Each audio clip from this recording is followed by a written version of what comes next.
My wife said love shouldn't depend on money and left me. When I calmly cut financial support, reality arrived quickly and forced difficult conversations no one was ready for. You know what your problem is? You think money can solve everything. I looked up from my laptop, confused.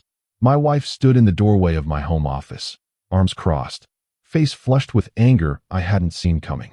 I don't think that, I said carefully. Yes, you do.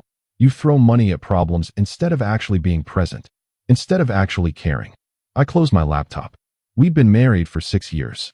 Hey viewers, before we move on to the video, please make sure to subscribe to the channel and hit the like button if you want to see more stories like this. I was 34, she was 32. This conversation felt like it was coming from nowhere, but looking back, maybe I'd just been ignoring the signs. Where is this coming from? I asked. She laughed, but there was no humor in it. Where is it coming from? I've been trying to talk to you for months, but you're always working, always busy, always chasing the next promotion, the next bonus. I'm providing for us, I said. I didn't marry a paycheck. I married a person. The words hit harder than I expected. I stood up, trying to close the distance between us, but she stepped back. Don't. I'm serious. I can't do this anymore. Do what? This. Us. Whatever this has become. My stomach dropped. What are you saying? She took a deep breath, and I saw her eyes were wet. I'm saying I need space. I need to figure out if this is what I really want. If you're what I really want. The air left the room. You want to separate? I want time to think. Away from here. Away from you. She wasn't yelling anymore. Her voice had gone quiet, which somehow made it worse. How long? I don't know. A few weeks, maybe longer. I felt my hands go cold. Where will you go? My sister's place. She said I could stay as long as I need. Her sister had never liked me. Thought I was too focused on work, too emotionally unavailable. Guess she was about to be proven right. Can we talk about this? I asked. We are talking about it. And I've made up my mind. She turned to leave, then paused. I'll come by tomorrow to pick up some things. Please don't be here when I do. Then she was gone. I stood there in my office, surrounded by the expensive furniture and equipment I'd bought to make working from home more comfortable. The silence was deafening. That night, I barely slept. I kept replaying the conversation, trying to figure out where I'd gone wrong. Yes, I worked a lot. I was a senior project manager at a tech company, pulling in close to $200,000 a year. We had a beautiful house in a good neighborhood. 2 cars, both paid off. No debt except the mortgage. I thought I was doing everything right. Apparently, I'd been doing everything wrong. The next day, I left the house early and went to a coffee shop. I sat there for 3 hours, staring at my phone, waiting for a text that never came. When I finally went home, I could tell she'd been there. Half the closet was empty. Her toiletries were gone from the bathroom. The house felt hollow. I called her that evening. She didn't answer. I tried again the next day. Voicemail. A week went by, then 2. I threw myself into work, which was probably exactly what she'd accused me of doing in the first place. But what else was I supposed to do? Finally, after 3 weeks, she texted me. We need to talk. Coffee tomorrow at 2. I showed up 15 minutes early. She arrived exactly on time, looking tired but determined. We sat across from each other in a corner booth. How are you? I asked. I'm okay. Better, actually. That stung, but I tried not to show it. I've been thinking a lot, she continued. About us, about what I want, about what love should look like. I waited, and I've realized something. Love shouldn't depend on money. It shouldn't depend on how big the house is, or what car we drive, or where we vacation. I nodded slowly. I agree. She looked surprised. You do? Yeah. I never thought it did. But your actions say differently. You're always working, always stressed about money, about career advancement, about maintaining this lifestyle. I'm working hard so we can be comfortable, I said. But I don't need comfortable. I need connected. I need present. I need a partner who chooses me over a spreadsheet. I took a deep breath. So what are you saying? You want me to quit my job? I'm saying I want you to want something other than money. I want you. Do you? Because it doesn't feel like it. The barista called out someone's order, breaking the tension momentarily. What do you want from me? I asked quietly. I want you to understand that I'm not going to live in a marriage where I feel like a roommate, where the only thing we share is a mortgage payment. Then come home.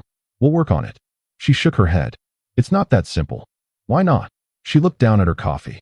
Because I've been happy these last few weeks. Happier than I've been in a long time.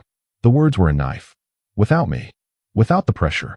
Without feeling like I'm competing with your career for your attention. I felt anger rising, finally. So what? You just want to throw away 6 years of marriage?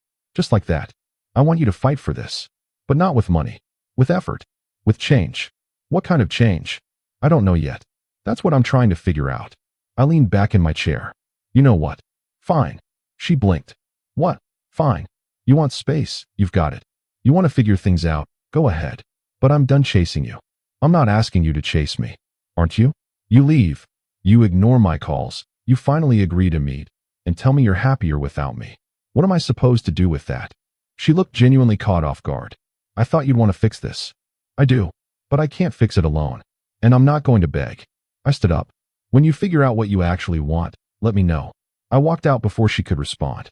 It felt good for about 30 seconds. Then it felt terrible. But I couldn't take it back. Another week passed. I started looking at our finances more carefully. We had a joint account that I'd been depositing into for years. She had access to everything. Credit cards, savings, the whole 9 yards. I'd never thought about it before. Money had never been an issue between us. Or so I'd thought. I pulled up our bank statements. In the 3 weeks she'd been gone, she'd spent almost $4,000. Restaurants, shopping, a weekend trip with her sister. Living her best life on our dime while figuring out if she wanted to stay married. Something cold settled in my chest. I called the bank. I didn't close the accounts, but I did change them. Set up separate accounts. Transferred my paychecks to go into my personal account only. Left enough in the joint account to cover the mortgage and utilities for the current month. After that, she'd be on her own. If love shouldn't depend on money, then she shouldn't have a problem supporting herself. She called me 2 days later. What did you do? What do you mean? The accounts. You changed everything. I made some adjustments, yeah. Why would you do that? I almost laughed. You said love shouldn't depend on money. I'm just helping you live your values. Silence on the other end. That's not fair, isn't it? You wanted space. You wanted to figure out if you want this marriage. That's fine. But I'm not going to fund your journey of self-discovery. I can't pay all my bills on my own. You know my salary. She worked part-time as a graphic designer, making maybe $30,000 a year. She'd cut back her hours when we got married because we didn't need the money. Then maybe you'll need to pick up more hours. Or find a full-time position. You're being petty. I'm being practical. You want independence? Here it is. She hung up. I felt sick, but I didn't change anything back. 3 days later, her sister called me. You're a real piece of work, you know that?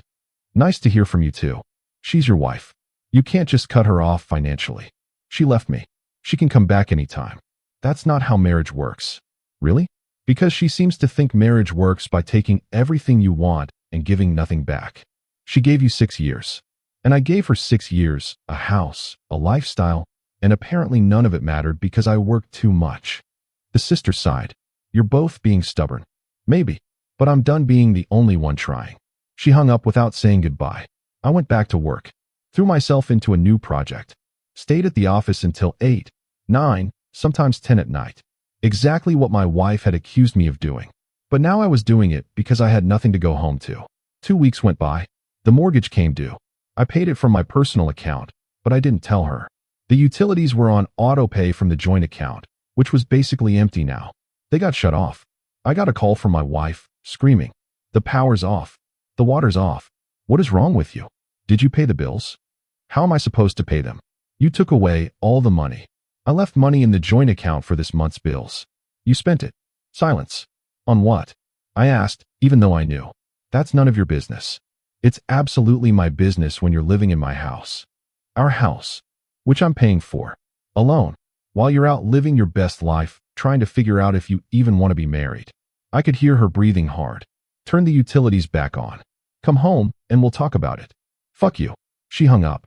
I sat in my empty house with all the lights on and the heat running, feeling like the worst person in the world. But I didn't back down. The next day, she showed up at the house. I was working from home, and I heard her key in the lock. She walked into my office, looking exhausted. Hi, I said. We need to talk. For real this time. I closed my laptop. Okay.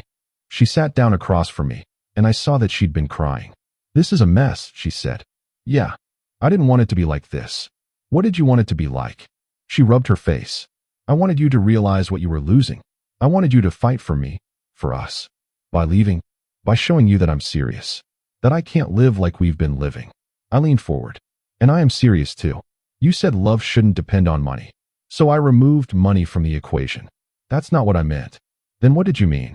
She looked at me, really looked at me, for the first time in weeks. I meant that I wanted you to care about me more than you care about your career. I wanted to feel like I matter. You do matter. Then why does it feel like I don't? And there it was. The real issue, finally out in the open. I don't know, I admitted. I thought I was doing the right things. Working hard, providing, making sure we had everything we needed. But I needed you. Not your money. You. I was always here. No, you weren't. You were physically here, but mentally, emotionally, you were checked out. Always thinking about work, always stressed, always exhausted. I sat back. She was right. I'd been so focused on building the life I thought we wanted that I'd forgotten to actually live it with her. I'm sorry, I said. She wiped her eyes. I'm sorry too. For leaving the way I did. For not trying harder to make you understand before it got to this point. Where do we go from here? She looked around the office. I don't know. I really don't. Do you want to come home? I don't know if I can. Not like this. Like what? With things being so broken between us. I nodded. We sat in silence for a while. Finally, she spoke again. I need you to understand something. When I said love shouldn't depend on money, I didn't mean I wanted to be broke. I didn't mean I wanted you to stop supporting us financially. Then what did you mean? I meant that I wanted our relationship to be about more than just transactions. More than you working and me spending. I wanted connection, partnership, romance, fun. Remember when we used to have fun? I thought back. We used to go hiking every weekend. We used to cook dinner together. We used to stay up late talking about nothing and everything. When had we stopped doing those things? I remember, I said quietly. I miss that. I miss us. So do I. But I also need you to understand that what you did with the money, cutting me off like that, it scared me. I frowned. Scared you how? It made me realize how dependent I am on you. How much power you have in this relationship. And I don't like feeling powerless. I wasn't trying to make you feel powerless. I was trying to make a point. What point? That you can't have it both ways. You can't say money doesn't matter and then be upset when it's not there. She shook her head. That's not what I was saying. Money matters. Of course it matters. But it shouldn't be the foundation of our marriage. It shouldn't be the only thing holding us together. It's not, isn't it? Because from where I'm sitting, that's exactly what it feels like. I felt defensive, but I tried to push it down. What do you want me to do? I want you to want to spend time with me. I want you to prioritize our relationship over your career, at least sometimes. I want to feel like I'm married to a human being, not a robot who only thinks about work and money. The words hurt, but they weren't wrong. I can do that. Can you? Because this is who you've been for years now. I don't know if you remember how to be any different. I can try. She looked at me for a long moment. I'm going to stay at my sister's for another week. During that time, I want you to think about what you really want. Not what you think you should want. What you actually want. I want you. Do you? Or do you just want to not be alone? I opened my mouth to answer, then closed it. I didn't know. Think about it, she said, standing up. Really think about it. What about the utilities? She almost smiled. I'll pay for them. I picked up a full-time position this week. It doesn't pay much, but it's enough to cover my share of the bills. I felt a strange mix of pride and guilt. When did you do that? When I realized you were serious about cutting me off. When I realized I needed to be able to take care of myself. She walked to the door, then turned back. I'll call you next week. We can meet and talk again. Then she was gone. I sat in my office for a long time after she left, really thinking about what I wanted. Not what I thought I should want. What I actually wanted. The truth was, I didn't know anymore. I'd spent so many years focused on building a life that I'd forgotten to ask myself if it was a life I actually enjoyed living. The work was fine. The money was nice. But was I happy? I couldn't remember the last time I'd felt genuinely happy. Not satisfied, not accomplished, but actually happy. I pulled out my phone and looked through old photos. There was one from our honeymoon, both of us laughing on a beach somewhere in Mexico. I barely recognized the person I was in that photo. He looked lighter somehow, less burdened. What had changed? I knew the answer, but I didn't want to admit it. I'd gotten so caught up in trying to build the perfect life that I'd stopped enjoying the life I had. I'd turned everything into a project, including my marriage. And now I was paying the price. The week passed slowly. I tried to work, but my heart wasn't in it. I kept thinking about what she'd said, about feeling powerless, about being dependent, about wanting connection instead of transactions. I realized that I'd been treating our marriage like a business arrangement. I provide money. She provides companionship. No wonder she felt like a roommate. On Thursday, I did something I hadn't done in years. I left work at 3 in the afternoon. Told my boss I had a personal emergency. He looked surprised, but didn't argue. I went home and cleaned the house. Really cleaned it, not just picked up. Then I went to the grocery store and bought ingredients for her favorite meal. Spent 2 hours cooking, following a recipe I found online. It wasn't perfect, but it was edible.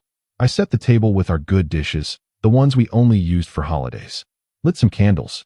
Then I texted her. I know you said you'd call next week, but if you're free tonight, I'd like to have dinner with you. No pressure, no agenda, just dinner. She didn't respond right away. I waited, watching my phone, feeling more nervous than I had on our first date. Finally, after an hour, she replied. What time? 7. Okay, I'll be there.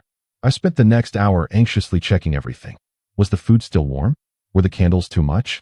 Should I change clothes? At 6:55, I heard her key in the lock. She walked in, looking cautious. Hi, I said. Hi. She saw the table and stopped. You cooked? I tried. No promises on how it tastes. She smiled, just a little. We sat down. The food was actually decent. We ate in silence for a few minutes. This is nice, she said finally. Yeah. It reminds me of when we first got married. Remember how we used to cook together every Sunday? I remember. I don't know why we stopped. Life got busy. That's not a good excuse. She looked up at me. No, it's not. We talked through dinner. Really talked, for the first time in months. Not about money or bills or logistics. About dreams and fears and hopes and disappointments. I told her about how I'd been feeling lost at work, how the promotions and raises didn't feel as satisfying as they used to. She told me about how she'd been feeling invisible, how she'd started to wonder if I even noticed when she was in the room. It hurt to hear, but I listened. When dinner was over, we moved to the couch. I've been thinking about what you said, I told her. About what I actually want.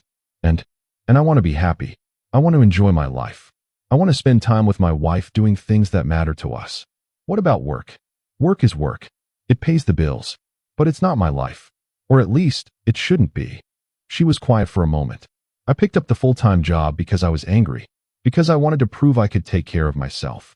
I know. But also because I realized you were right. About me being too dependent. About needing to be able to stand on my own. I shouldn't have cut you off like that. It was cruel. It was a wake-up call. A harsh one, but necessary. She turned to face me. I don't want to divorce you. I want to be clear about that. But I also can't go back to how things were. Neither can I. So what do? We figure it out together. We make changes. Real changes. Like what? Like I set actual boundaries at work. No more staying until 10 at night. No more checking emails during dinner. No more choosing a conference call over a conversation with you. She looked skeptical. You've said things like that before. I know. But this time is different. Why? Because I almost lost you. And that scared me more than any work deadline or project failure ever could. She reached over and took my hand. I need you to mean it. I need you to follow through. I will. And I need to make changes too.